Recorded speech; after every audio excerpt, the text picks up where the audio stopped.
Hello friends, welcome to film talkies. இன்னைக்கு இந்த voice சீரிஸோட 10வது எபிசோடு தான் பார்க்க போறோம். லாஸ்ட் எபிசோட்ல இவங்க எல்லாம் தேடிட்டு இருக்க அந்த சர்க்கஸ் மேன் கில்லர் இந்த டாங் பேங் தான் அப்படின்ற விஷயத்தை டைரக்ட் கண்டுபிடிக்கிறான். எப்படி கண்டுபிடிச்சான்னு தான் தெரியல. அத கங்ஜோ கிட்ட இன்ஃபார்ம் பண்றான். அந்த டாங் பேங் தான் சர்க்கஸ் மேன் அப்படின்ற விஷயத்தை இன்ஃபார்ம் பண்ணிட்டு இருக்கான். ஆனா அந்த சர்க்கஸ் மேன் கில்லர் ஆல்ரெடி இங்க கங்ஜோ முன்னாடி தான் நின்னுட்டு இருக்கான். இவன் தான் அந்த சர்க்கஸ் மேன் அப்படின்ற விஷயம் கங்ஜோக்கு தெரிஞ்ச உடனே அவன் என்ன பண்றா, இடுப்புல ஏதோ ஒரு டிவைஸ் மாதிரி வச்சிருக்கா. அதை ஆன் பண்ணி விட்டுட்டு துப்பாக்கி எடுத்து அவன் முன்னாடி நீட்டிட்டு நின்னுட்டு இருக்கா. எதனால என்ன காரணம்னு தெரியல. அந்த கில்லர் டாங் பேங்குக்கு கங்ஜோ மேல அப்படி ஒரு கோவம் கொலவெறியில இருக்கான். அவளை இப்பவே கொன்னே தீரணும் அப்படின்ற அளவுக்கு கொலவெறியில இருக்கான். அவ கையில இருக்க துப்பாக்கி அழகா தட்டி விட்டுட்டு கத்தி எடுத்துட்டு போய் அவளோட கழுத்துல வச்சுட்டு நான் உன்னை கொல்ல போறேன் அப்படின்ற மாதிரி மிரட்டிட்டு இருக்கான். அப்ப அவனுக்குள்ள பர்சனாலிட்டி ஷிஃப்ட் ஆகுது. இவனுக்கு கங்ஜோ மாதிரியே ஒரு பர்சனாலிட்டி வரும் இல்லையா, அந்த பர்சனாலிட்டி வந்து இவளை நீ கொல்லக்கூடாது, இவன் நம்மளோட ட்வின் அப்படின்ற மாதிரி சொல்லிட்டு இருக்கு. ஆனா கொஞ்சம் டெரரான ஒரு ஆணோட பர்சனாலிட்டி வந்து நீ வாயை மூடு, நான் இவளை கொன்னே தீரணும் அப்படின்ற மாதிரி சண்டை போட்டுட்டு இருக்காங்க. அவனுக்குள்ளேயே ரெண்டு பர்சனாலிட்டி மாத்தி மாத்தி வந்து அன்னியன் மாதிரி சண்டை போட்டுட்டு இருக்காங்க. இந்த கேப்பை பயன்படுத்தி கங்ஜோ அவனை அட்டாக் பண்றா. ரெண்டு பேத்துக்குள்ள மாறி மாறி சண்டை நடந்துட்டு இருக்கு. அதே சமயம் இங்க அந்த சிசி மேனோட கார்ல இருந்து ஒரு பொண்ணோட முடியும் ரத்தமும் வழியறத தேசிக்கும் ஹானும் பார்த்தாங்க இல்லையா. அந்த காரோட டிக்கி டோர் நல்லா ஸ்ட்ரக் ஆகிருக்கு. அவங்களால ஓபன் பண்ணவே முடியல. ரொம்ப கஷ்டப்பட்டு அதை ஓபன் பண்ணி பாக்குறாங்க. உள்ள இருக்கிறது ஒரு பொம்மை. அந்த முடியும் ஃபேக்கு, அந்த பிளட்டும் ஃபேக்கு. எதுக்காக இவன் இப்படி நம்மள ஏமாத்தனா அப்படின்ற மாதிரி இங்க இவங்க பாத்துக்கிட்டு இருக்காங்களா. அதே சமயம் அங்க டைரக்ட் வந்து கங்ஜோ கிட்ட பேசினா. ஆனா கங்ஜோ கிட்ட இருந்து எந்த ஒரு ரிப்ளையும் வரலன்னதுமே அவன் பார்க்கு கால் பண்ணி கங்ஜோ எங்க அப்படின்ற மாதிரி கேக்குறான். அவளும் விஷயத்த சொல்றா. யாரோ ஒரு சிசி மேன் ஒருத்தன் கான்டாக்ட் பண்ணா அவன் ஒருவேளை சர்க்கஸ் மேனா இருப்பானோன்னு சந்தேகப்பட்டு இந்த மாதிரி ஒரு ஷாப்பிங் சென்டரோட பேஸ்மெண்ட்டுக்கு போயிருக்காங்க அவனை மீட் பண்றதுக்காக அப்படின்ற விஷயத்த சொல்றான். அதை கேட்டுட்டு இவனும் கங்ஜோவை பாக்குறதுக்காக ஓடி வந்துட்டு இருக்கான். இங்க கங்ஜோவுக்கும் அந்த கில்லர் டாங் பேங்குக்கும் சண்டை நடந்துட்டு இருந்துச்சு இல்லையா. அவன் கத்தி எடுத்துக்கிட்டு கங்ஜோவை அட்டாக் பண்ண வரான். கங்ஜோ துப்பாக்கி எடுத்துக்கிட்டு அவனை ஷூட் பண்ண போறா. அப்ப அவன் டக்குன்னு கங்ஜோவோட கையை பிடிச்சி மேல தூக்குனதுனால கன் மேல் நோக்கி ஃபயர் ஆகிடுது. இவன் மேல படவே இல்லை. ஆனா இந்த சத்தம் அங்க பார்க்கிங்ல நின்னுட்டு இருந்த தேசிக் ஆன ரெண்டு பேருமே கேக்குறாங்க. தேசிக் அவசர அவசரமா ஓடி வரான் இங்க கங்ஜோவை காப்பாத்துறதுக்காக. வந்து அவனுமே இந்த டாங் பேங்க் கிட்ட சண்டை போட்டுட்டு இருக்கான். ஆனா அவனாலலாம் சமாளிக்க முடியல. அவன் பயங்கரமா ஃபைட் பண்றான். போட்டு அட்டாக் பண்ணி தேசிக்கு பிடிச்சு தள்ளி விட்டுடுறான். ஆனா நல்ல வேளையா கங்ஜோ துப்பாக்கி எடுத்து அவன் முன்னாடி லாக் பண்ணி வச்சிடுறான். இவன் தான் நம்ம தேடிட்டு இருக்க சர்க்கஸ் மேன் அப்படின்ற மாதிரி இன்ஃபார்ம் பண்றா. கரெக்டா அந்த சமயத்துல டேரிக்கும் வந்தவன் இதை கேட்டுடுறான். பாஞ்சு போய் அந்த டாங் பேங்க் அடி அடின்னு அடிச்சுட்டு இருக்கான். தங்கச்சியை கொன்ன கொலகாரம் இல்லையா, எதுக்காகடா என் தங்கச்சியை கொன்ன அப்படின்ற மாதிரி கேக்குறான். அவன் ஒரு மாதிரி சைக்கோ மாதிரி நக்கலா சிரிக்கிறான். அந்த திமிர் பிடிச்சவன் உன் தங்கச்சியா, அவ என்ன பண்ணா தெரியுமா, எனக்கே லெக்சர் கொடுத்தா, அதனாலதான் கொன்னேன் அப்படின்ற மாதிரி சொல்லிட்டு சைக்கோ மாதிரி சிரிச்சுட்டு இருக்கான். இவனுக்குலாம் செம்ம கோவம் வருது. அவனோட கத்தியவே எடுத்து அவனையே அட்டாக் பண்ணலான்னு போறான். மத்த போலீஸ் ஆபீசர்ஸ் எல்லாம் வந்து அவனை தடுத்து நிறுத்துறாங்க, கம்முனேரு அப்படின்னு சொல்லிட்டு. அப்ப அவனுக்குள்ள இந்த பர்சனாலிட்டி ஷிஃப்ட் ஆகும்போது உடம்பு ஒரு மாதிரி ஷேக் பண்ணுவான் இல்லையா, அந்த மாதிரி கொஞ்சம் ஹெவியாவே ஷேக் பண்றான். அப்படியே மயங்கி கீழே விழுந்துடுறான். அவன் நடிக்கிறான் அப்படின்னு சொல்லிட்டு டேரிக் அவனை அட்டாக் பண்ண போறான். கங்ஜோ போய் செக் பண்ணி பாக்குறா. இல்ல அவன் நடிக்கலாம் இல்ல, நிஜமாவே அன்கான்சியஸ் ஆயிட்டான் அப்படின்னு சொல்லிட்டு ஆம்புலன்ஸை வர வச்சு அவனை ஆம்புலன்ஸ்ல ஏத்தி ஹாஸ்பிட்டலுக்கு அனுப்புறாங்க. டேரிக் நான் தான் அவன் கூட போவேன் அப்படின்னு சொல்லிட்டு வாலண்டியரா போய் ஆம்புலன்ஸ்ல ஏறி உட்காந்துக்கான். மயங்கி கிடக்கிறவன முறைச்சு பார்த்துட்டே போய்கிட்டு இருக்கான். கங்ஜோ இந்த விஷயத்த கமிஷனர்கிட்ட இன்ஃபார்ம் பண்றான். நாங்க தேடிட்டு இருக்க சர்க்கஸ் மேன் அந்த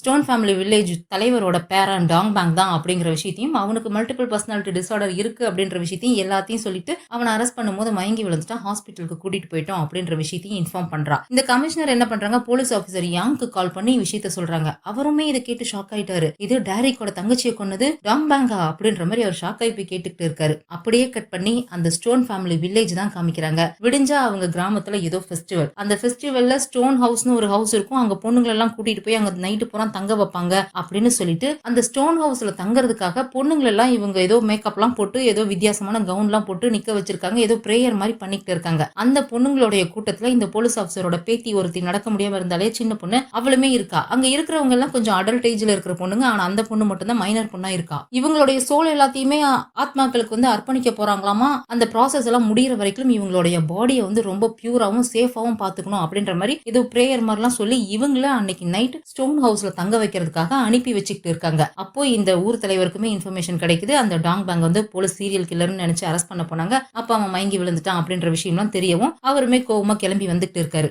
இங்க தேசிக்கு அந்த கார்ல ஏதாவது எவிடன்ஸ் கிடைக்குதா அப்படின்னு சொல்லிட்டு செக் பண்ணி பார்த்துட்டு இருக்கான். அந்த காரோட பின் சீட்ல ஏதோ ஒரு பாக்ஸ் இருக்கு. அந்த பாக்ஸ்ல ஏதோ பொருள் இருந்திருக்கு, அதை எடுத்திருக்காங்க அப்படிங்கிறது நல்லா தெரியுது. ஆனா என்ன இருந்துச்சுன்னு தெரியல. இவன் இதுல ஏதோ ஒரு பொருள் வச்சிருக்கான், என்ன பொருள் வச்சான்னு தெரியல, அதை எங்க கொண்டு போய் மறைச்சு வச்சான்னு தெரியலையே அப்படின்ற மாதிரி தேசிக்கு யோசிச்சுட்டு இருக்கான். அப்பதான் ஹான் ஒரு விஷயத்த சொல்றான். இந்த பில்டிங்ல மேக்கப் ஆர்டிஸ்ட்கான ஸ்கூல் இருக்கு, அவனும் ஒரு மேக்கப் ஆர்டிஸ்ட் தானே, ஒருவேளை அங்க வச்சிருப்பானோ அப்படின்ற மாதிரி சொல்றான். நீ இங்கே வெயிட் பண்ணி இந்த காரை பத்திரமா பாத்துக்கோ, நம்ம டீமை சேர்ந்தவங்க எல்லாம் வந்துட்டு இருக்காங்க, நான் போய் அந்த ஸ்கூல்ல விசாரிச்சுட்டு வரேன் அப்படின்னு சொல்லிட்டு அந்த ஸ்கூல்ல விசாரிக்கிறதுக்காக இவன் அங்க இருந்து கிளம்பி போயிடுறான். இங்க ஹாஸ்பிட்டல காமிக்கிறாங்க. அந்த டாங் பேங் மயக்கத்துல இருக்கான். நம்ம டாரிக்கும் கங்ஜோவும் தான் டாக்டர்கிட்ட விசாரிச்சுட்டு இருக்காங்க. அவன் எப்ப கண்முழிப்பான் அப்படின்னு சொல்லிட்டு. அப்ப டாக்டர் சொல்றாரு, இவன் மயக்கத்திலேயே இல்ல, அவன் தூங்கிக்கிட்டு இருக்கான் அப்படின்ற மாதிரி சொல்றாங்க. இவனுக்கு தூக்கத்துல நடக்கிற வியாதி இருக்காமா, அதுக்காக மருந்தெல்லாம் எடுத்துக்கிட்டு இருந்திருக்கான். ரொம்ப ஹெவியான ஸ்லீப் வாக் ப்ராப்ளம் இருக்கு போல இருக்கு. அந்த மாதிரி ப்ராப்ளம் இருக்கும்போது தான் அவர் வந்து உங்களை அட்டாக் பண்ணியிருக்காரு அப்படின்ற விஷயத்த டாக்டர் சொல்றாங்க. இல்ல டாக்டர், அவனுக்கு ஸ்லீப் வாக் ப்ராப்ளம் இருக்கிறதுக்கு வாய்ப்பு இல்ல, அவனுக்கு மல்டிபிள் பர்சனாலிட்டி டிசார்டர் தான் இருக்கு. அவன் என்ன அட்டாக் பண்ணும்போது அவனுக்குள்ள இருக்கிற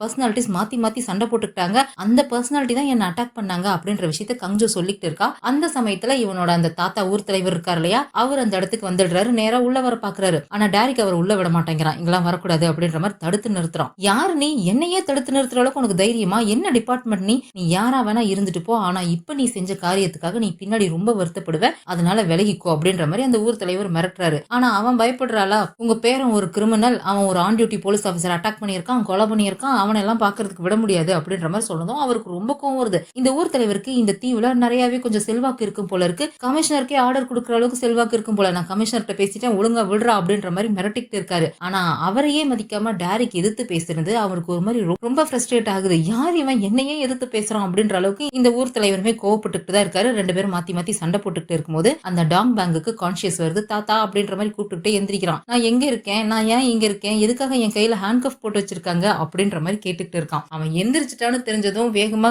டாரிக் ஓடி போய் அவன் கையில இருக்க ஹேண்ட் கஃப கம்பியில மாட்டி வச்சிருப்பான். அதை தூக்கி இன்னொரு கையில மாட்டி, நாங்க இந்த மாதிரி ஒன்னு ஆன் டியூட்டி போலீஸ் ஆபீசரை அட்டாக் பண்ணதுக்காகவும் கொலை பண்ணதுக்காகவும் தான் அரெஸ்ட் பண்ணிருக்கோம், கிளம்பு போலீஸ் ஸ்டேஷனுக்கு போலாம் வா அப்படின்னு சொல்லிட்டு புடிச்சிட்டு வேகமா இழுக்க பாக்குறான். என்ன சொல்றீங்க நீங்க? நான் என்ன பண்ணேன்? நான் எங்க போனேன் அப்படின்ற மாதிரி ஒன்னும் தெரியாத மாதிரி பேசுறான். ஒருவேளை நான் தூக்கத்துல நடந்து இங்க வந்துட்டேனா அப்படின்ற மாதிரி புரியாத மாதிரி பேசுறான். இவங்க எல்லாம் ஷாக் ஆகி போய் பாத்துக்கிட்டு இருக்காங்க. என்னடா இவன் பேசுறான் அப்படின்னு சொல்லிட்டு. எனக்கு நான் கடைசியா அந்த ஷாப்பிங் சென்டருக்கு போன ஞாபகம் இருக்கு, அதுக்கப்புறம் நடந்த எதுவுமே எனக்கு ஞாபகம் இல்ல. என்னோட டாக்டர் சொன்னாரு எனக்கு இந்த மாதிரி தூக்கத்துல நடக்கிற ப்ராப்ளம் இருக்குன்னு சொல்லிட்டு. அடிக்கடி இந்த மாதிரி நடக்கும். நான் பெட்ல தான் படுத்து தூங்குவேன், ஆனா கண் முழிச்சு எந்திரிக்கும் போது வேற ஏதோ ஒரு இடத்துல வேற மாதிரி ட்ரெஸ்ல நான் இருப்பேன், அந்த மாதிரி நான் ஏதாவது பண்ணிருப்பேன், சாரி அப்படின்ற மாதிரி ரொம்ப சாதாரணமா சொல்றான். கங்ஜோவுமே சொல்றா, உனக்கு தூக்கத்தில் நடக்கிற வியாதி எல்லாம் இல்ல, உனக்கு மல்டிபிள் பர்சனாலிட்டி டிசார்டர் இருக்கு அப்படின்ற மாதிரி சொல்றாங்க. அது அவனே நம்புறதுக்கு தயாரா இல்ல. அவன் வந்து நான் தூக்கத்துல தான் நடந்தேன், இங்க வந்தேன் அப்படின்ற மாதிரி சொல்லிட்டு இருக்கான். உங்களுக்கு நம்பிக்கை இல்லைன்னா அந்த ஷாப்பிங் சென்டர்ல ஒரு மேக்கப் ஆர்டிஸ்ட் ஸ்கூல் இருக்கு, அந்த ஸ்கூலுக்கு நான் என்னோட பொருட்களை டொனேஷன் கொடுக்கறதுக்காக தான் வந்தேன், நீங்க வேணா அங்க போன் பண்ணி கன்ஃபார்ம் பண்ணிக்கோங்களே அப்படின்ற மாதிரி சொல்றான். அப்ப கங்ஜோ யோசிக்கிறா, அவனோட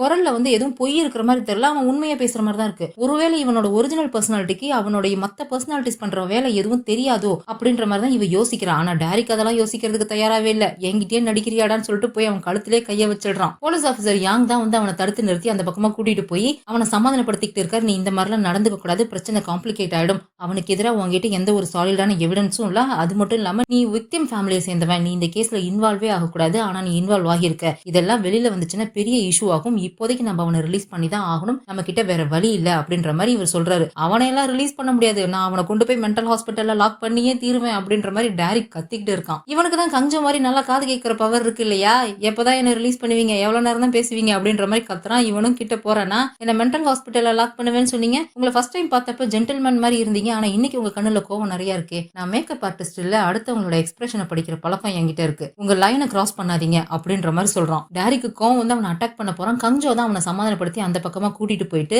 அவ வாயால பேசாம போன்ல டைப் பண்ணி காமிக்கிறான். அவன் என்ன அட்டாக் பண்ணும்போது அதை நான் ரெக்கார்ட் பண்ணி வச்சிருக்கேன், அதை நம்ம ப்ரூஃபா காமிச்சு அவன் on duty police officer assault பண்ண பார்த்தான் அப்படின்ற கேஸ்ல நம்ம அவனை டிடென்ஷன் பண்ணலாம், அவனுக்கு எதிராக வாரண்ட் வாங்கி கஸ்டடியில கொண்டு வரலாம், அதுக்கப்புறம் அவனுக்கு எதிராக நம்ம மர்டரர் அப்படின்றதுக்கான எவிடன்ஸ் நம்ம கலெக்ட் பண்ணிக்கலாம், கொஞ்சம் அமைதியா இருங்க அப்படின்னு சொல்லிட்டு அவ சொல்லிட்டு இருக்கா.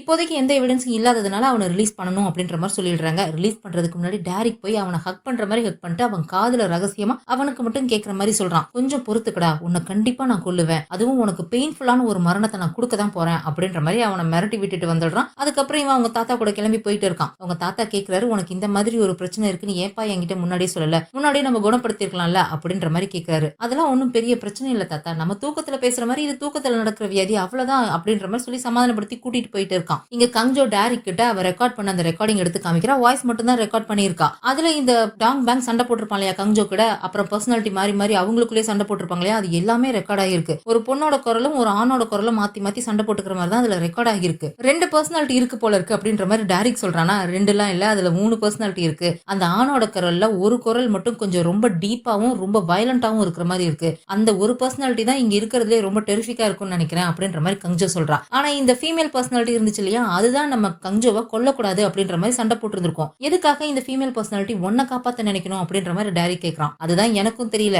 இந்த ஃபீமேல் பர்சனாலிட்டி என்ன காப்பாத்தணும்னு நினைச்சதோட மட்டும் இல்ல, இந்த சர்க்கஸ் மேன் பண்ற எல்லா கொலைகளுக்கான டிப்பையுமே அது எனக்கு முன்கூட்டியே இமெயில் பண்ணதுமே இந்த ஃபீமேல் பர்சனாலிட்டி தான் அப்படின்ற விஷயத்தையும் கங்ஜோ சொல்றா. அப்புறம் இன்னொரு முக்கியமான விஷயம், அந்த டாங் பேங்கோட காதுல நான் ஒரு இயர்போனை பார்த்தேன் அப்படின்ற மாதிரி டைரக்ட் சொல்றானா. மேபி அது இயர்போனா இல்லாம ஏன் இயரிங் ஏடா இருக்கக்கூடாது? நான் கேள்விப்பட்டிருக்கேன் ஜெர்மன்ல ஏதோ ஒரு இயரிங் ஏட் கண்டுபிடிச்சிருக்காங்களாம். அதை நம்ம காதுல வச்சு யூஸ் பண்ணோம் அப்படின்னா 100 மீட்டர் தூரத்துல இருக்கிற சத்தத்தை கூட தெளிவா கேட்க முடியும் அப்படின்ற மாதிரி நான் கேள்விப்பட்டேன். ஒருவேளை அதுவா இருக்குமோ அப்படின்ற மாதிரி யோசிக்கிறாங்க. அதுக்கப்புறம் 2 பேரும் கிளம்பி கார்ல போய்கிட்டு இருக்காங்க. அப்ப கங்ஜோ ஒரு விஷயத்தை யோசிச்சு பாக்குறா. இவன் கடைசியா அந்த டாங் பேங்க போய் கட்டி பிடிச்சி கொலை பண்ணிடுவேன் அப்படின்ற மாதிரி மிரட்டிட்டு வந்தான் இல்லையா, அவன் மெதுவா தான் சொன்னான். ஆனா அது கங்ஜோக்கு நல்லாவே கேட்டிருக்கு. அதை யோசிச்சு பார்த்துட்டு இப்ப அதை அவங்க கிட்ட கேட்கலான்னு ட்ரை பண்றான். ஆனா அதுக்குள்ளே தேசிக் வாக்கி டாக்கில கான்டாக்ட் பண்றான். இவன் அந்த மேக்கப் ஸ்கூல பாக்குறேன்னு சொல்லிட்டு போனா இல்லையா, அங்க போய் விசாரிச்சிருந்திருக்கான். நிஜமாலுமே இந்த டாங் பேங் அந்த ஸ்கூலுக்கு தேவையான பொருட்களை டொனேட் பண்றதுக்காக தான் அங்க வந்திருக்கான் அப்படின்ற மாதிரி சொல்றாங்க. அவங்க கிட்ட அலிபி ஸ்ட்ராங்கா இருக்கு. ஆனா நீங்க அவனை அரெஸ்ட் பண்ணீங்களா அப்படின்ற மாதிரி கேட்கறான். இவங்களும் நடந்த விஷயத்தெல்லாம் சொல்றாங்க. அவனை அரெஸ்ட் பண்ண முடியல அப்படின்னு சொல்லிட்டு. இப்போ இந்த சர்க்கஸ் மேனை கண்டுபிடிக்கிறதுக்கு வேற ஒரு வழி இருக்கு.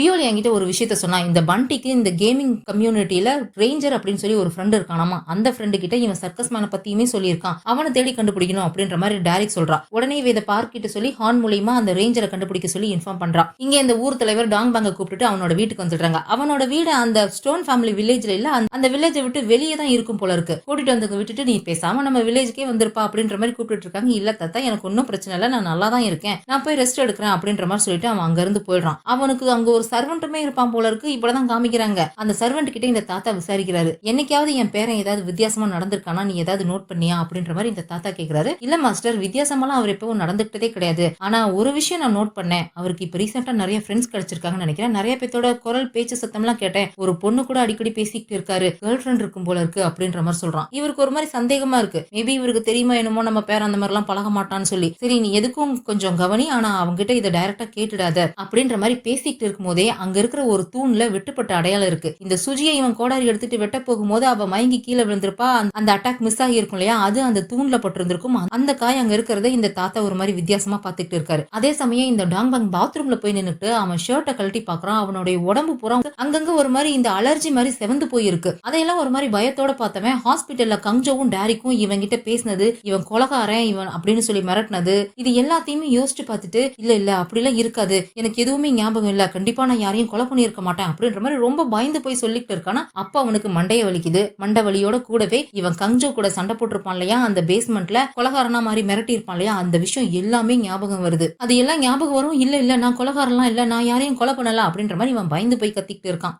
அவசர அவசரமா போய் ஒரு வாய்ஸ் ரெக்கார்டர் எடுத்து வச்சு பாத்துக்கிட்டு இருக்கான். எதுக்காக அப்படிங்கிறது தான் தெரியல. இங்க போலீஸ் ஸ்டேஷன்ல காமிக்கிறாங்க. நம்ம கங்ஜோ, டைரக்ட் போலீஸ் ஆஃபீஸர் யாங் 3 பேரும் சேர்ந்து கமிஷனரை வந்து மீட் பண்றாங்க. அந்த டாங் பேங்கோட வாய்ஸ் ரெக்கார்ட் பண்ணி வச்சிருந்தாங்களே, அதை கொண்டு வந்து அவங்க கிட்ட ப்ளே பண்ணி காமிக்கிறாங்க. உண்மையிலேயே அவனுக்கு தூக்கத்தில் நடக்கிற வியாதிலாம் இல்ல, அவனுக்கு மல்டிபிள் பர்சனாலிட்டி டிசார்டர் இருக்கு. அந்த பர்சனாலிட்டி தான் என்ன அட்டாக் பண்ணுச்சு. அந்த பர்சனாலிட்டி தான் சர்க்கஸ் மேனா மாறி நிறைய பேத்த கொலையும் பண்ணிருக்கு. தயவு செஞ்சு அவனை அரெஸ்ட் பண்றதுக்கு அரெஸ்ட் வாரண்ட் வாங்கி கொடுங்க அப்படின்ற மாதிரி சொல்றாங்க. ஆனா அந்த கமிஷனர் இந்த எவிடன்ஸை சீரியஸா எடுத்துக்கிறதாவே இல்ல. இதை நம்ம ஒரு எவிடன்ஸா காமிச்சு நம்மளால அரெஸ்ட் வாரண்ட் வாங்க முடியாது. அந்த டாங் பேங்கோட தாத்தா ரொம்ப ரொம்ப இன்ஃப்ளூயன்ஸான ஆளு. இது நம்ம ஒரு எவிடன்ஸ்னு காமிச்சு அது தப்பா போய் அவன் கிரிமினல் இல்லன்ற மாதிரி ப்ரூவ் ஆயிடுச்சு அப்படின்னா அதோட கான்சிக்வன்சஸ் ரொம்ப பெருசா இருக்கும். அதை நான் தான் ஃபேஸ் பண்ற மாதிரி இருக்கும்.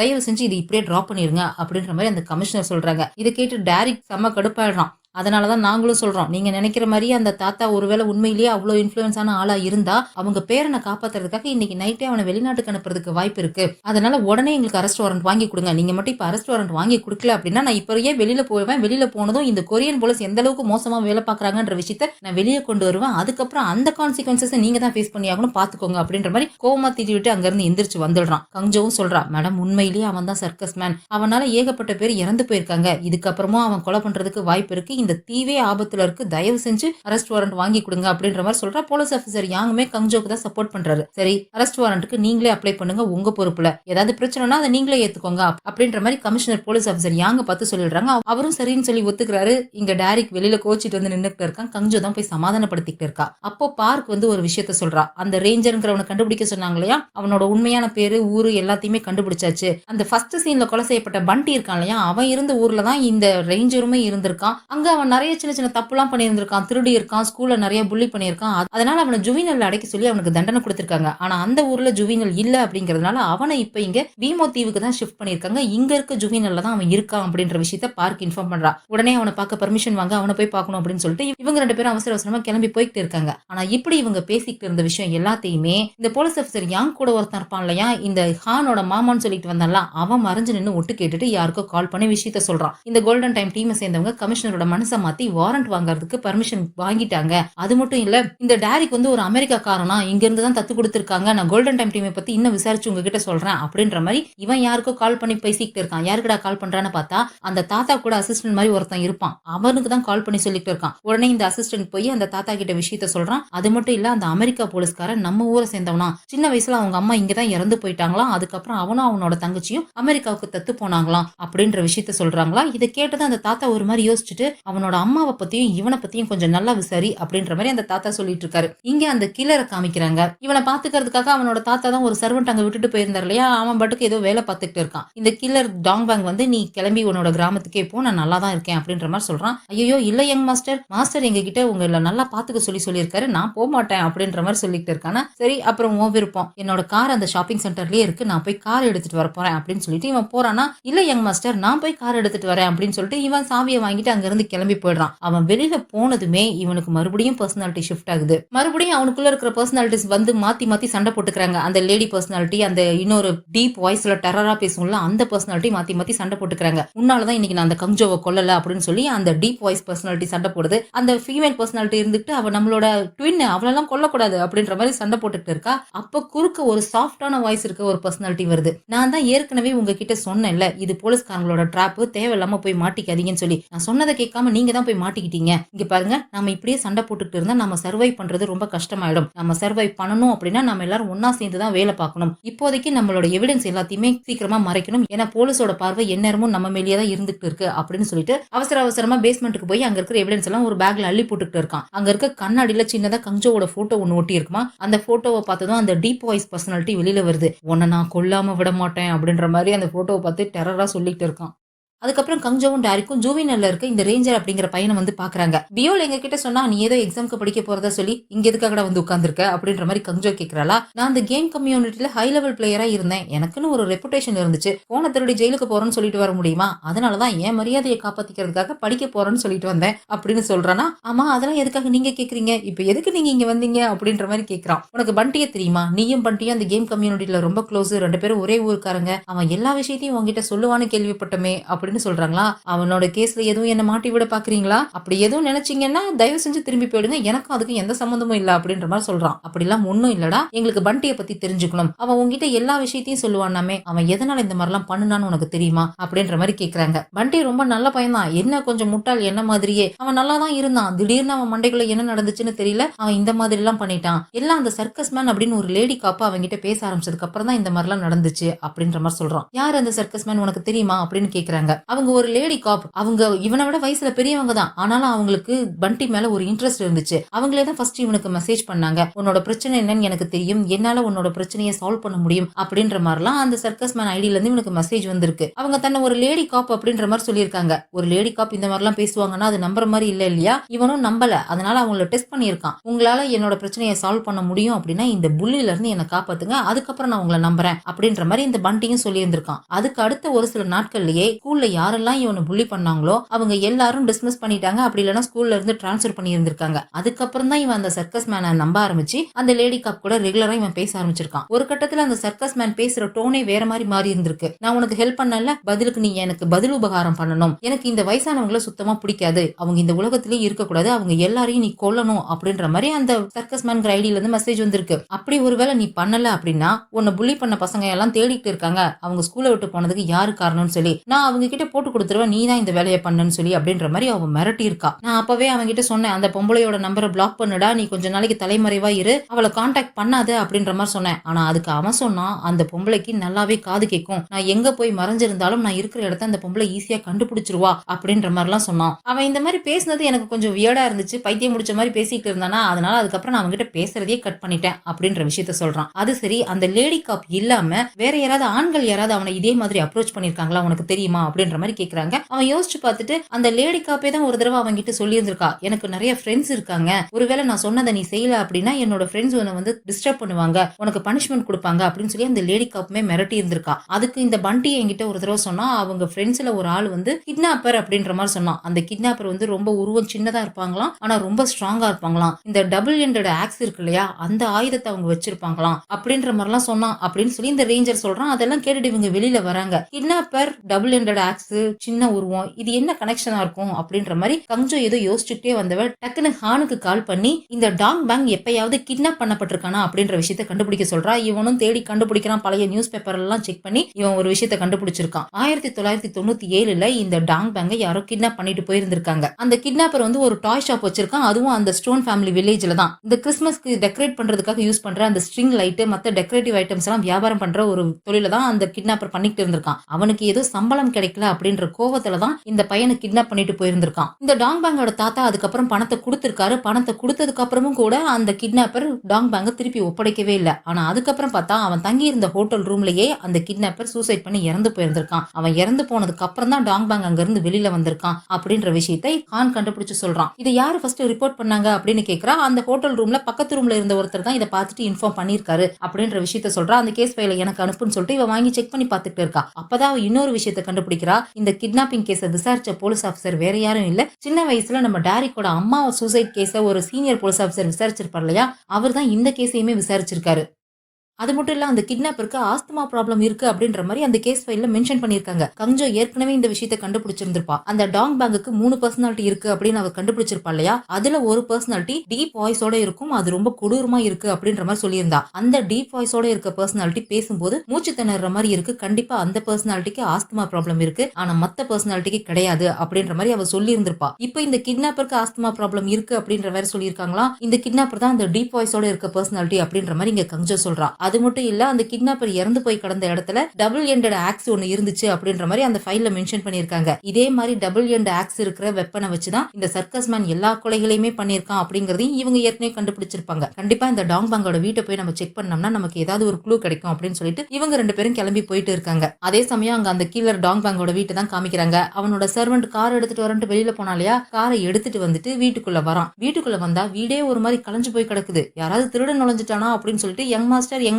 கத்திக்கிட்டே அவன் அந்த டாங் பேங்க தேடிட்டு வீடு பூரா போயிட்டு இருந்தவன் அப்படியே பேஸ்மெண்ட்டுக்குள்ளேயும் போயிடுறான். இதுக்கு முன்னாடி இந்த இடத்த அவன் பார்த்ததே இல்ல போல இருக்கு. இது என்ன இந்த இடம் புதுசா இருக்கு, இப்படி ஒரு இடம் இங்க இருக்கா அப்படின்ற மாதிரி ஆச்சரியமா பார்த்துக்கிட்டு யங் மாஸ்டர்னு கத்திக்கிட்டே அந்த இடத்துக்குள்ள போறான். அந்த பேஸ்மெண்ட்டே ஒரு மாதிரி கிறிஸ்மஸ்க்கு டெக்கரேட் பண்ற மாதிரி பண்ணி வச்சிருக்காங்க. அந்த ரூமுக்கு நடுவுல ஒரு பெரிய பெட்டி, அந்த பெட்டியை சுத்தி சீரியல் பல்பு சுத்தி இருக்கு. இதே இந்த இடத்துல இருக்கு அப்படின்னு சொல்லிட்டு போய் அந்த பல்பெல்லாம் எடுத்துட்டு சூட் கேஸ் ஓபன் பண்ணி பாக்குறான். உள்ளுக்குள்ள அந்த சுஜியோட டெட் பாடி. அதை பார்த்துதான் அவன் பயந்து போய் கத்திடுறான். அப்போ பின்னாடி அந்த டாங் பேங் வரான். இவன் பயந்து போய் திரும்பி பார்த்துட்டு, யங் மாஸ்டர் நான் எதுவும் தப்பா புரிஞ்சுக்கிட்டேன் தானே, அதுக்குள்ள இருக்கிறது பொம்மை தானே, டெட் பாடி இல்ல தானே அப்படின்ற மாதிரி சொல்றானா. அப்ப அவனுக்குள்ள அந்த பர்சனாலிட்டி ஷிஃப்ட் ஆகுது. அந்த டீப் வாய்ஸோட இருக்கிற அந்த பர்சனாலிட்டி வெளியே வருது. உன்னை பார்த்து ரொம்ப நாள் ஆச்சு, 24 வருஷம் ஆகுது, எப்படி இருக்கு அப்படின்ற மாதிரி கேட்கறான். இதை கேட்டதையும் இவன் பயந்து போயிடுறான். ஏன் மாஸ்டர் குரலை மாத்தி பேசுறீங்க, எனக்கு பயமா இருக்கு மாஸ்டர் அப்படின்ற மாதிரி அழுதுட்டு இருக்கானா. அன்னைக்கு இப்படிதானடா நானும் உங்ககிட்ட கெஞ்சினேன், என்ன உயிரோட விட்டுடுங்க, என்ன ஒண்ணும் பண்ணாதீங்கன்னு சொல்லி உங்ககிட்ட நான் காலில் விழுந்து கெஞ்சினே, நீ கேட்டியா? கேட்கல. இதே மாதிரி ஒரு லைட்டால என் கழுத்தை நெரிச்சியே நீயே, எல்லாரும் என்ன பார்த்து சிரிச்சிங்களே, அதுக்காக இன்னைக்கு நான் உங்களை பழி வாங்க போறேன் அப்படின்ற மாதிரி சொல்றானா. மாஸ்டர் இது உங்களுக்கு ஞாபகம் இருக்கா அப்படின்னு அவன் பயந்து போய் கேட்கறான். என் லைஃப்ல நடந்த ஒரு விஷயமும் எனக்கு ஞாபகம் இருக்குடா அப்படின்னு சொல்லிட்டு அந்த லைட் எடுத்து அந்த சர்வெண்டோட கழுத்துல சுத்திட்டு அந்த ஆக்ஸ் எடுத்து அவனை அட்டாக் பண்ண போறானா. அப்ப அவன் புடிச்சு தள்ளி விட்டுட்டு அங்க இருந்து எஸ்கேப் ஆகி ஓடி வந்துடுறான். வந்து மெயின் டோர் ஓபன் பண்ணலான்னு பாக்குறான். அவனால ஓபன் பண்ண முடியல, அது லாக் ஆகி இருக்கு. பின்னாடியே இந்த டாங் பேங்க் வந்துடுறான். அவனை விரட்டி அட்டாக் பண்ண பாக்குறான். இவனும் அவங்க கிட்ட இருந்து எப்படியோ எஸ்கேப் ஆகி ஓடிக்கிட்டே இருக்கானா. கடைசியில ஒரு ஜன்னல் ஒண்ணு இருக்கு, அது கண்ணாடியால தான் ஆகிருக்கு. தயவு செஞ்சு என்ன விட்டுடுங்க மாஸ்டர் அப்படின்னு சொல்லிட்டே போய் அந்த கண்ணாடியில எகிரி குதிச்சு வெளியில கண்ணாடி உடைச்சிட்டு வெளியில வந்துடுறான். அவனோட கார் இப்பதானே எடுத்துட்டு வந்தான், அதை எடுத்துட்டு அங்க இருந்து எஸ்கேப் ஆகி போயிடுறான். அப்படியே இங்க அந்த ஸ்டோன் ஃபேமிலி வில்லேஜ் தான் காமிக்கிறாங்க. அவங்க ஃபெஸ்டிவல்கான ஏற்பாடு பண்ணிட்டு இருக்காங்க. ஊர் மக்கள் எல்லாரையும் கூப்பிட்டு நிக்க வச்சு அவங்க எல்லாரும் குடிக்கிறதுக்கு ஏதோ ஒண்ணு தண்ணியை கொடுத்துட்டு இருக்காங்க. இந்த தண்ணி நீங்க குடிச்சீங்க அப்படின்னா உங்க உடம்புல இருக்கிற எல்லா தீர்க்க முடியாத வியாதியும் குணமாயிடும் அப்படின்னு சொல்லி தண்ணியை எல்லாருக்கும் குடிக்க கொடுத்துட்டு இருக்கும் போதே அந்த சமயத்துல அங்க 2 குட்டி பசங்க இந்த சாமி கும்பிடுறதுக்காக செஞ்சு வச்ச கல் பொம்மையை வச்சு தட்டி தட்டி விளையாண்டுட்டு இருக்காங்க. அதை பார்த்ததுமே இந்த தலைவருக்கு ஒரு விஷயம் ஞாபகம் வருது. இந்த டாங் பேங் சின்ன பையனா இருக்கும்போது ஒரு தடவை இந்த மாதிரி நிறைய கல் பொம்மை எல்லாம் எடுத்து வச்சுக்கிட்டு அவனுக்குள்ள அந்த அப்பவே அந்த மல்டிபிள் பர்சனாலிட்டி டிசார்டர் இருந்திருக்கு. அந்த டீப் வாய்ஸ்ல இருக்கிற அந்த பர்சனாலிட்டி வெளியில வந்து நீ உயிரோட இருக்க கூடாது, நீ செத்து போயிருன்னு சொல்லிட்டு அந்த கல் பொம்மையை அடிச்சு அடிச்சு சாகடிச்சிருந்திருக்கான். இந்த தலைவர் இதை வந்து பார்த்துட்டு டாங் பேங் என்னடா பண்ற அப்படின்ற மாதிரி கேட்டதும் அவனுக்குள்ள அவனோட ஒரிஜினல் பர்சனாலிட்டி வந்திருக்கு. கைய பாக்குறான், கையெல்லாம் கல்ல அடிச்சதுல ரத்தமா இருக்கு. நான் என்ன பண்ணேன்னு சொல்லி அந்த பையன் ஒண்ணுமே புரியாம உட்கார்ந்து அழுதுருக்கான். அதையெல்லாம் அந்த தலைவர் இப்ப யோசிச்சு பார்த்துட்டு நின்னுட்டு இருக்கும் போதே இவரோட அசிஸ்டன்ட் ஓடி வந்து நம்ம யங் மாஸ்டரோட சர்வெண்ட் இங்க வந்திருக்கான், அவன் ஒரு மாதிரி வியர்டா நடந்துக்கிறான் அப்படின்ற மாதிரி இன்ஃபார்ம் பண்றான். இவரு வேகமா ஓடி போய் பாக்குறாரு. அந்த தலைவரோட வீட்டு முன்னாடி மண்டி போட்டு உட்கார்ந்து என்ன காப்பாத்துங்க அப்படின்ற மாதிரி கடவுள்கிட்ட வேண்டிக்கிட்டு இருக்கான். அப்ப இந்த ஊர் தலைவர் வந்து அவங்க கிட்ட என்னடாச்சு, ஏன்டா இப்படி எல்லாம் நடந்துக்கிற அப்படின்ற மாதிரி கேக்குறாரா. வித்தியாசமா நடந்துக்கிறது நான் இல்ல தலைவரே, நம்ம யங் மாஸ்டர் தான் வித்தியாசமா நடந்துக்கிறாரு. அவருக்கு 24 வருஷத்துக்கு முன்னாடி நடந்த எல்லா விஷயமும் ஞாபகம் இருக்கு. அது மட்டும் இல்ல, நம்ம செத்து போயிட்டா எங்கேயோ காணாம போயிட்டான்னு தேடிட்டு இருந்தோம் இல்லையா அந்த சுஜின்ற பொண்ணு, அந்த பொண்ணோட டெட் பாடி யங் மாஸ்டரோட ரூம்ல தான் இருக்கு. அவர் ஒரு மாதிரி வித்தியாசமான குரல்ல பேசுறாரு. அந்த 24 வருஷத்துக்கு முன்னாடி இருந்தால அவனோட ஆத்மா நம்ம யங் மாஸ்டருக்குள்ள வந்துருச்சுன்னு நினைக்கிறேன் அப்படின்னு சொல்லி ரொம்ப பயந்து போய் பேசுறான். ஒண்ணும் இல்ல நீ பயப்படாத அப்படின்னு சொல்லிட்டு அந்த தண்ணியவே எடுத்து இவனுக்கும் கொடுத்து இது குடி எல்லாம் சரியா போயிடுங்கிறாங்க. அந்த தண்ணியை குடிச்சதுமே அவன் ஒரு மாதிரி வித்தியாசமா நடந்துக்கிறான். அந்த தண்ணியில எதுவும் ஆல்கஹால் போதை அது மாதிரி ஏதாவது கலந்துருக்காங்களா இல்ல வேற எதுவும் கலந்தாங்களா என்னன்னு தெரியல. அது குடிச்சதுமே ஒரு மாதிரி சிரிச்சுட்டு சைலண்ட் ஆகிடுறான். அவனை அமைதியாக்கிட்டு அவங்க 2 பேரும் அங்க இருந்து வெளியில வரும்போது போலீஸ் ஆபீசர் யாங்கோட பொண்ணு இருக்காங்களே அவங்க ஓடி வந்து என்னோட பொண்ணை நீங்க உங்களோட அந்த பூஜையில சேர்த்துக்கிட்டதுக்கு ரொம்ப நன்றி தலைவரே அப்படின்ற மாதிரி வந்து சொல்றாங்களா. இல்லம்மா உன்னோட பொண்ணு நாங்க பூஜையில சேர்த்துக்கல, அவளை நாங்க வெளியேற்றிட்டோம் அப்படின்ற மாதிரி சொல்றாரு. ஏன் எதுக்கு அப்படின்னு கேட்டா உங்க அப்பா பண்ண வேலைக்கு உன் பொண்ணுக்கு நான் பூஜை பண்ணணுமா, பண்ண முடியாது போ அப்படின்ற மாதிரி சொல்லி திட்டி விட்டுட்டு அந்த ஆள் அங்க இருந்து போயிடுறான். அந்தமா உட்காந்துட்டு அழுகுறாங்க. நான் எங்க அப்பா கிட்ட சொல்லி சம்மதிக்க வைக்கிறேன், அவர் உங்க பேச்சு எல்லாத்தையும் நான் கேட்க சொல்றேன், தயவு செஞ்சு என் பொண்ணை காப்பாத்துங்க அப்படின்ற மாதிரி அழுதுகிட்டு இருக்காங்க. ஏன்னா இவங்களோட அப்பா தானே இப்ப அந்த டாங் பேங்குக்கு எதிராக வாரண்ட் அப்ளை பண்ணிருக்காரு. அதுக்குதான் அந்த தலைவர் பழி வாங்குறாரு போல இருக்கு. இன்னொரு பக்கம் கங்ஜவும் டாரிக்கும் இந்த டாங் பேங்கோட வீட்டுக்கு வெளியே தான் கார்ல உட்கார்ந்து இருக்காங்க. அவன் உள்ள அமைதியா தூங்கிட்டு இருக்கான் போல இருக்கு அப்படின்ற மாதிரி சொல்லிட்டு இவங்க அந்த வீட்டையே நோட்டம் பார்த்துட்டு உட்கார்ந்துட்டு இருக்காங்க. அப்ப கங்ஜோ டாரிக் கிட்ட ஒரு போட்டோ எடுத்து கொடுக்குறா. இவ டாரிக்க பத்தின இன்ஃபர்மேஷன் எல்லாம் கலெக்ட் பண்ணிருப்பாளையா. இவன் இங்க வீமோ தீவுல இருந்தப்போ அவன் இருந்த அந்த ஆர்ஃபனேஜ்லயுமே போய் விசாரிச்சிருந்திருக்கா. இவனை தத்து எடுத்துட்டு போன அந்த அமெரிக்கன் ஃபாதர் இவன் கொரியன் அப்படின்றதுக்கான எந்த ஒரு எவிடன்ஸுமே இருக்கக்கூடாதுன்னு சொல்லிட்டு எல்லாத்தையுமே அழிச்சிருந்திருக்கான். ஒரே ஒரு போட்டோ மட்டும் இவங்க அடாப்ட் பண்ணிட்டு போனதுக்கான அந்த ஃபைல்ல ஆதாரத்துக்காக எடுத்து வச்சிருந்திருக்காங்க. அந்த போட்டோவை கண்டுபிடிச்சு இவ வாங்கிட்டு வந்திருக்கா. அதை எடுத்து இப்ப டாரிக் கிட்ட கொடுக்குறா. இவனோட தங்கச்சி இவங்க அம்மா சின்ன வயசுல எடுத்த போட்டோ போல இருக்கு. அதை பார்த்துட்டு அவன் கொஞ்சம் எமோஷனல் ஆயிடுறான். நீ எனக்காக நீ இப்படி உன்னோட டைமை வேஸ்ட் பண்ணிருக்க வேண்டாம் அப்படின்ற மாதிரி சொல்றானா. நீங்க ரிவெஞ்ச் எடுக்கிறன்ற பேர்ல உங்களோட லைஃபை வேஸ்ட் பண்ணிட்டு இருக்கீங்க. கண்டிப்பா இது உங்க அம்மாவும் தங்கச்சியும் விரும்ப மாட்டாங்க. அதே மாதிரி நானுமே என்னோட இன்னொரு பார்ட்னரை இழக்கிறதுக்கு தயாரா இல்ல. நான் இன்னொரு டிராமாவுக்கு போகிறதுக்கும் நான் விரும்பல அப்படின்ற மாதிரி கஞ்சோ சொல்றா. சாரி, நான் இனிமே இந்த மாதிரி எல்லாம் பண்ண மாட்டேன். இது வரைக்கும் நடந்த எல்லா மிஸ் அண்டர்ஸ்டாண்டிங்குமே சாரி. நாம இப்ப அந்த டாங் பேங்கோட வீட்டுக்குள்ள போலாமா அப்படின்னு சொல்லிட்டு 2 பேருமே அவனோட வீட்டுக்குள்ள போறாங்க. வெளியே வீட்டை சுத்தி சுத்தி பாக்குறாங்க. அந்த சர்வெண்ட் ஜன்னல உடைச்சிட்டு எஸ்கேப் ஆகி போனா இல்லையா, அந்த இடத்தையுமே பாக்குறாங்க. கண்ணாடி எல்லாம் உடஞ்சு கிடக்கு, என்னமோ நடந்திருக்குன்னு தெரியுது. அந்த உடஞ்ச கண்ணாடி வழியாவே இவங்களுமே உள்ள போய் தேடிட்டு இருக்காங்க. அதே சமயம் இங்க போலீஸ் ஸ்டேஷனை காமிக்கிறாங்க. நல்லா மழை பெஞ்சிட்டு இருக்கு. ஏதோ ஒரு கார் வந்து அங்க செக்யூரிட்டி கார்டு கிட்ட வந்து நான் கம்ப்ளைண்ட் கொடுக்கணும் அப்படின்ற மாதிரி விசாரிச்சுட்டு இருக்காங்க. அந்த கேப்ல எவனோ ஒருத்தன் ரெயின் கோட் போட்டுக்கிட்டு போலீஸ் ஸ்டேஷனுக்குள்ள நுழைஞ்சிடுறான். கையில ஒரு ரத்தக்கரையோட கவரு, ஒரு கத்தி, இந்த கில்லர் சர்க்கஸ் மேன் மாதிரியே கருப்பு கலர் ரெயின் கோட் போட்டுக்கிட்டு அவன் பாட்டுக்கு போலீஸ் ஸ்டேஷனுக்குள்ள போய்கிட்டே இருக்கான். போய் ஒரு இடத்துல நின்னுட்டு இருக்கான். தேசிக் தான் அவனை முதல்ல பாக்குறான். டேய் யார் நீ, இங்க எப்படி வந்த அப்படின்ற மாதிரி கேக்குறான். அவன் அப்ப ஏதோ ஒரு கவர் எடுத்து கொடுக்குறான். அதுக்குள்ள ஒரு பேப்பர் இருக்கு. அந்த பேப்பரை தேசிக் எடுத்து படிச்சு பாக்குறான். அதை பார்த்ததுமே ஷாக் ஆயிட்டு துப்பாக்கி எடுத்து நிட்டுறான். முதல்ல உன்னோட ஹூடிய கழட்டு, உன் கையில இருக்கிறது கீழே போடு அப்படின்ற மாதிரி சொல்றான். அவன் கையில இருக்கிறது எடுத்து காமிக்கிறான். ஒரு பொண்ணோட முடி ரத்தத்தோட இருக்கு அந்த கவருக்குள்ள. ஹூடிய கலட்டுடா அப்படின்ற மாதிரி இவன் சொல்றானா. அந்த ஹூடிய கலட்டினா அந்த ஹூடிக்குள்ள இருக்கிறது இந்த டாங் பேங்கோட சர்வெண்ட் தான். ஆளே ஒரு மாதிரி வித்தியாசமா இருக்கான். சிரிச்சுக்கிட்டு சைக்கோ மாதிரி நின்னுட்டு இருக்கான். இவன் உடனே கத்தி கூப்பிடுறான் எல்லாரையும். எல்லாரும் ஓடி வந்து அவனை சுத்தி வளைச்சிடுறாங்க. இங்க கங்ஜோவும் டாரிக்கும் டாங் பேங்கோட வீட்டை தேடிட்டு இருந்தாங்களே, ஒரு இடத்துல ஒரே ரத்தமா கொட்டி கிடக்கு. அந்த ரத்தத்தை ஃபாலோ பண்ணிக்கிட்டே போறாங்க. ஒரு பெட்ரூம்குள்ள இந்த டாங் பேங்க் தான் விழுந்து கிடக்குறான். அவன் வயித்துல கத்தி குத்தி பட்டு கிடக்கு. இவ போய் செக் பண்ணி பாக்குறா, உயிர் இருக்கு. உடனே இவளோட டீமை கான்டாக்ட் பண்றாங்க. இந்த மாதிரி டாங் பேங்க் கத்தி குத்தி பட்டு கிடக்குறான், உடனே ஆம்புலன்ஸ் அனுப்பி வைங்க அப்படின்ற மாதிரி இவ சொல்றா. அந்த பக்கத்துல இருந்து ஜூங்கி சொல்றாரு, அந்த டாங் பேங்கோட சர்வெண்ட் இங்க வந்து சரண்டர் ஆகிட்டான், நான் தான் சர்க்கஸ் மேன் அப்படின்னு சொல்லி சரண்டர் ஆகிருக்கான் அப்படின்ற விஷயத்தையும் சொல்றான். இதை கேட்டு இங்க டாரிக் கங்ஜோ 2 பேருமே ஷாக் ஆகுறாங்க. இதோட இந்த எபிசோட் முடியுது. இதுக்கப்புறம் என்ன நடந்ததுங்கிறத அடுத்த எபிசோட்ல பார்த்து தெரிஞ்சுக்கலாம். இந்த வீடியோ பிடிச்சிருந்தா லைக் பண்ணிடுங்க, அப்படியே ஃப்ரெண்ட்ஸ்க்கு ஷேர் பண்ணிடுங்க. மறக்காம ஹைப்பையும் தட்டி விட்டு ஃபிலிம் டாக்கீஸ்க்கு சப்ஸ்கிரைப் பண்ணிடுங்க. அடுத்த எபிசோட்ல சந்திக்கலாம். பாய்.